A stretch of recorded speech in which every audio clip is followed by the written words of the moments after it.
Hi guys, today we'll be talking about Xiaoling and God Shiryu, who just came out in the C server.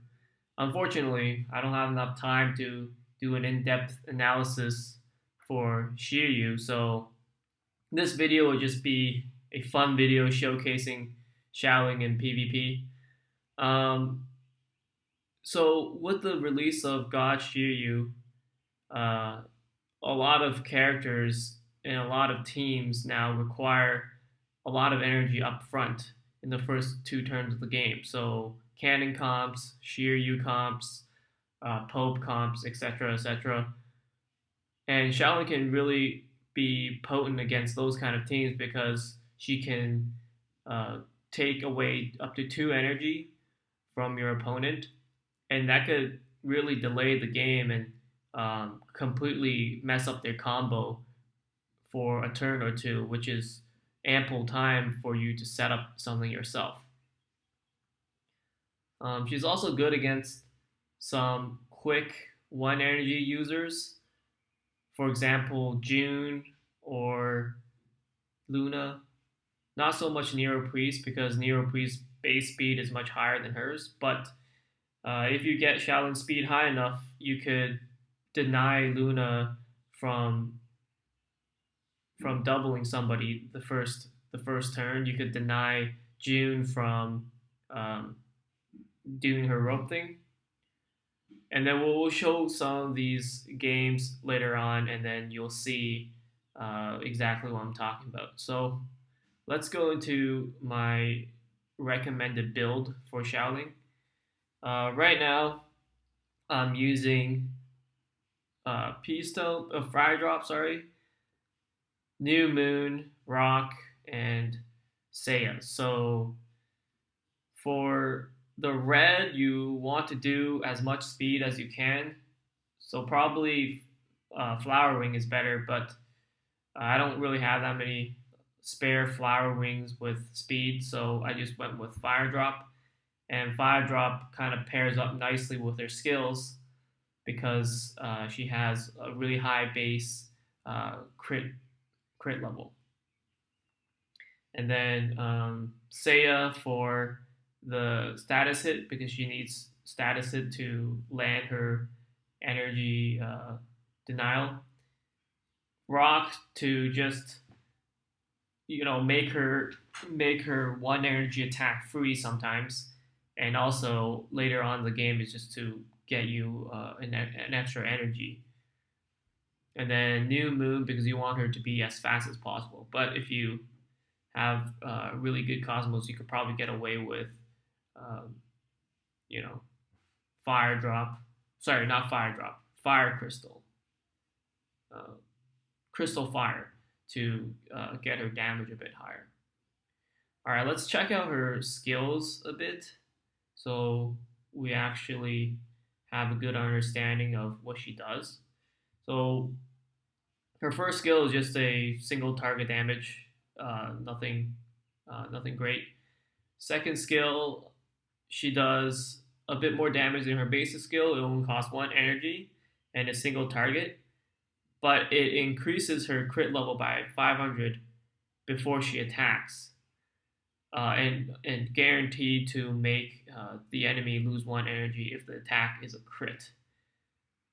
So what this means is she doesn't need that much crit investment, and also her crits make her enemies lose one energy. Well, if this attack crits, if the basic attack crits, it doesn't do anything. And then her third skill, her passive is there's a 70% chance plus status hit to uh, basically make the enemy lose one energy after attacking. So this is for both the um, basic skill and her second. The thing about this skill is that it requires status hit, so that's why we build Seiya on her. And the base chance is pretty high, although I still miss a lot for whatever reason. 70% chance is a lot higher than a bunch of other skills in the game, um, namely people like Misty and the ice team guys. So that's what she does. She only has three skills. Pretty simple. If you look at her base stats, they're also pretty bad, other than her speed, which is why we're using her because she can get ahead of the enemy team and deny them the energy before they get to use it. So the thing about her uh, physical attack is that it's bad, but it's not that bad. And then the multiplier on her second is not that bad as well for a B character. And then taking into the fact that she's going to crit more often than not, her damage is actually not negligible. It's not as trivial as the damage from some other B saints like Luna um, or Kiki. Basically, she does more damage than your normal support, which actually could mean a lot in a very close match. All right, so that's it in terms of introducing her, and then we'll go into some matches to see how she does. So this we're going against a Kanon comp, and this is where Xiaoling really shines because Kanon requires 4 energy to use his triangle, and that's something that he wants to do every turn. As you will see, the Neo Priest um, outsped my Xiaoling here, but it doesn't matter because I was still able to deny him a full energy this turn, and that means Kanon cannot triangle, and without the Kanon triangle, Milo is safe, Shiryu is safe, and even though he transformed his Ikki will just transform right back because of the damage. Um, and then in the second turn, we'll see the same thing happen because he has Kiki. He's expected to have 7 energy the second turn, right? But watch, Shaolin crits and denies him an extra energy, so he only has 5 energy now for this turn, which means he can't triangle and Ikki transform uh, this turn. Well, he can't do both this turn, and it's pretty much just game over from here because my Miyu is about to transform. My Shiryu has a blessing on him. My Milo has a blessing on him, and yeah, it's game over.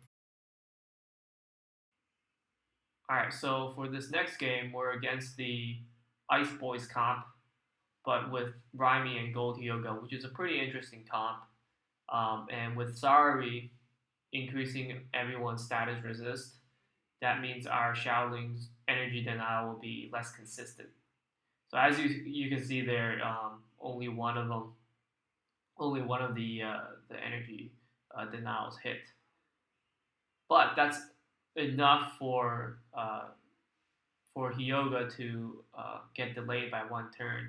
So Hyoga can only auto this turn, which is huge because that means at most one of our guys could get frozen. And as you can see, Milo did, but it's much better than having a lot more ice stacks on our entire team. And with Raimi, you don't really want to keep hitting him with the guy that he binded, like what I'm doing here, because he'll just heal it right back up.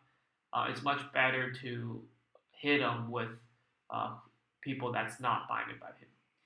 And just there, you saw the Shaolin take out the Sari, which usually a support cannot do enough damage to finish off weak characters like that, but Shaolin can because of her crit. And then the rest is just you know it's just history. We delayed their freezing by a turn or two, and we just ended it. Okay, so for this next game, we are against a very low energy requirement comp, but with the Saga. So here, Shaolin can um, play the same role as Misty as a sacrifice to Saga, and unfortunately, she's not as tanky as Misty, so she dies right away. But we deny them their entire turn of energy, and the only thing they have to do is, or the only option they have is to keep auto attacking us, which is a really bad idea when our gold Hyoga already put crosses on Shiryu. So as you can see here, without their June protecting them, our Shiryu will do a lot of damage along with the Ice Seed because of his counters and because of Gold Hyoga's cross. So here his E-Saga just dies turn one. And in a way, this is kind of like how Misty can trade for E-Saga if you have an E-Saga of your own. So then the rest of the battle is just getting rid of their supports, their Sari primarily, and then dealing with Miyu when he fully transforms, because he had um, basically no threats other than Isaga and Miyu. And as you already saw, the combo with Hyoga and Shiryu and Ice Seed is just so fucking powerful. Even if you don't do anything active to really attack them, the counters themselves would just do so much damage.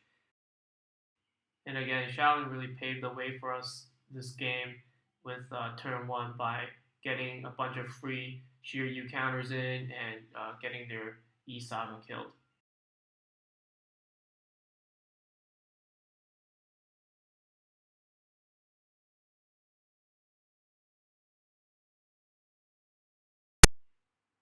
This game, we can really see how Xiaoling can punish greedy team comps that use too much energy.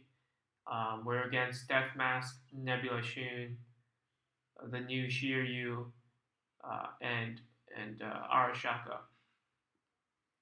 So as you can see here, without any energy generators, he's basically doing nothing the first round other than getting a blood pool down and hitting twice with Milo, both of which causes him to get countered by Shiryu. I think he actually timed out during team comp or something, because that death map probably should have been in like Athena or a Kiki, but I don't know. So because of Shaolin, he can't get his Shiryu shield up all the way until turn three, at which point it's way too late. As you can see, my Shiryu already has his shield up. I already countered the shit out of him, and um, my Milo is going to town on the rest of his guys.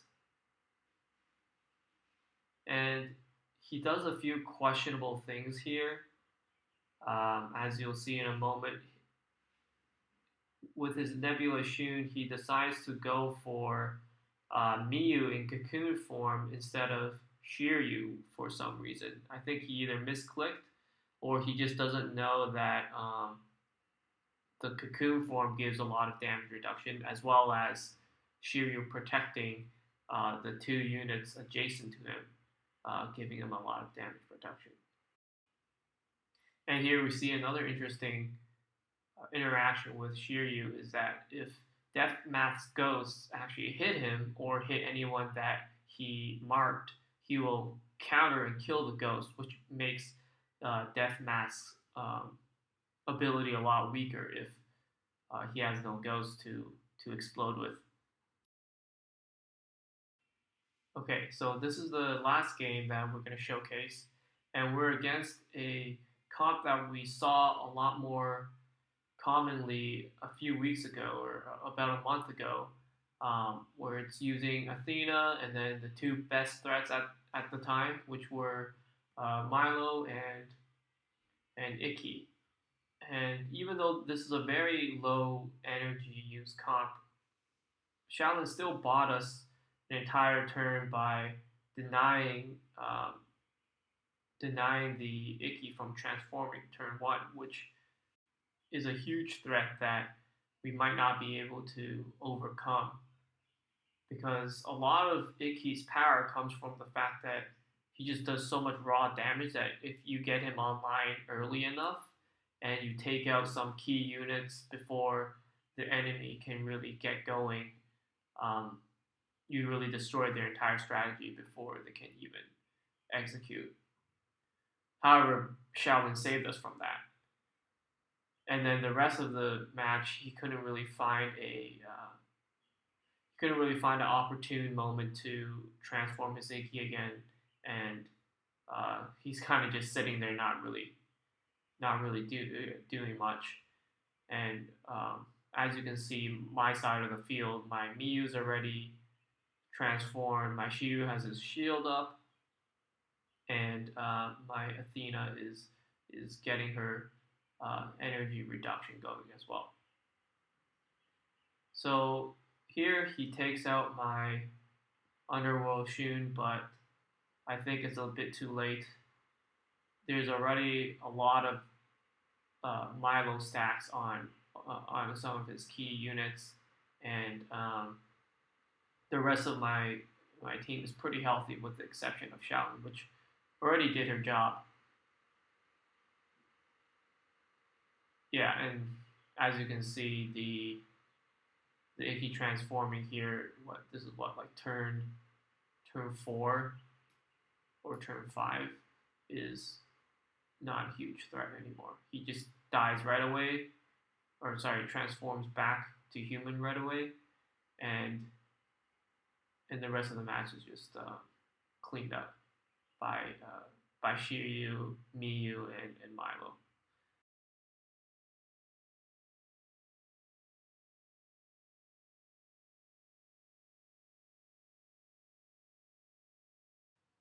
Okay, that's pretty much it. Some closing thoughts. I think she will see a lot more usage later as RC Dogo comes out and the meta shifts towards more higher energy use. And I think another cool combo you could do with her is with Rada River. Um, I don't really want to make a Shiryu video currently because it would take too much time. There's too much intricacies and too much different kind of strategies that you have to think about when you're playing with him. But maybe I'll do that a bit later. So stay tuned.